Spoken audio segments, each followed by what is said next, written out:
Dans cette vidéo, nous allons faire une introduction sur le langage de programmation Python. Donc, un peu d'histoire sur Python. Python a été designé par Guido van Rossum aux Pays-Bas. Donc, derrière tout langage de programmation, il y a un humain qui a designé le langage de programmation. Donc, le nom aussi Python, il ne vient pas du serpent, mais il vient d'une série télévisée anglaise des années 1970-1980 qui s'appelle Monty Python Flying Circus. Donc, la première version de Python a été distribuée en 1991. La dernière version est disponible là cette année en 2020. Donc, le langage a évolué et très régulièrement, il y a une nouvelle version. Donc, quelques caractéristiques de Python. Donc, Python, c'est du code écrit avec du texte, comme on l'a vu.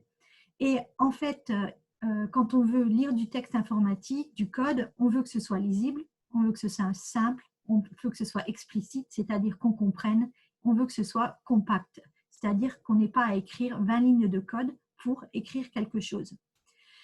Il faut aussi savoir que le langage Python est un langage interprété. Donc, chaque ligne de code est lue puis interprétée afin d'être exécutée par l'ordinateur.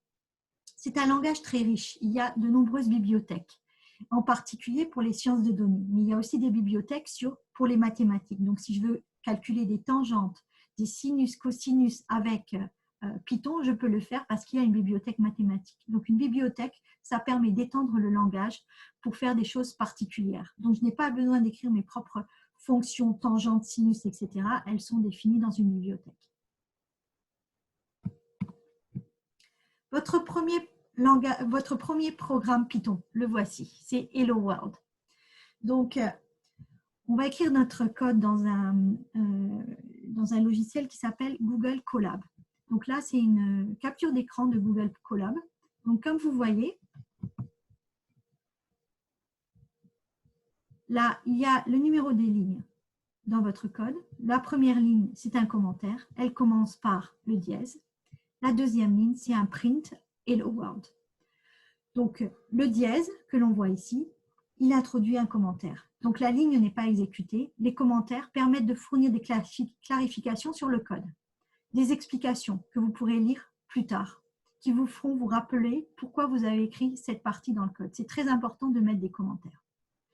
Là, on voit print, c'est une fonction qui prend un paramètre qui est une chaîne de caractères.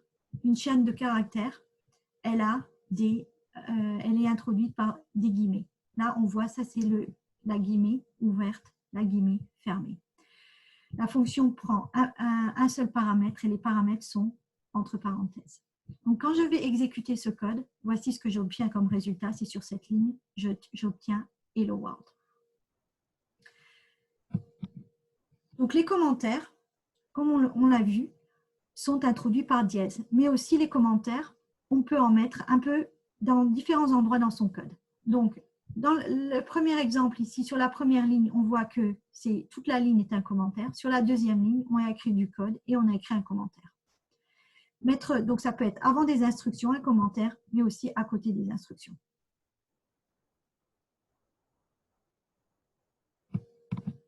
Les commentaires peuvent être écrits sur plusieurs lignes. Alors là, on n'utilise plus le dièse si on veut mettre des commentaires qui sont sur plusieurs lignes, mais on utilise les 3 guillemets. Comme vous voyez ici, les 3 guillemets. Donc là, j'ai un commentaire qui est sur 2 lignes. Je mets les 3 guillemets pour ouvrir. Je mets les 3 guillemets pour fermer. Et là, j'ai mon commentaire sur 2 lignes. Et là, sur ma 3e ligne, j'ai Hello World, ma print Hello World. Et là, j'ai le résultat de l'exécution. Une autre chose dans Python, Python utilise l'indentation pour organiser et rendre plus lisible le code. On a des indentations, c'est-à-dire un espace, c'est un décalage, un espace dans le code qui permet de l'organiser et de le rendre plus lisible. On doit être très rigoureux avec l'indentation car elle est obligatoire en Python. Donc là, vous voyez cet espace ici qu'on a entre print n'est pas écrit aligné avec le for, mais il y a un espace ici. Et cet espace s'appelle l'indentation. C'est obligatoire. Ça, si vous regardez, ça c'est la première capture d'écran. Sur la deuxième capture d'écran, j'ai enlevé carrément l'indentation. Et qu'est-ce qu'on voit? En fait, le code est souligné en rouge pour nous dire qu'il y a un problème. Et si je veux l'exécuter, eh ben, qu'est-ce que va me dire Python? Il va me dire indentation error, expected an indented block, ça veut dire j'attends un bloc indenté. Donc, avec indentation, ça marche. Sans indentation, ça ne marche pas. Donc, dans cette vidéo, nous avons vu un petit peu des spécificités de Python.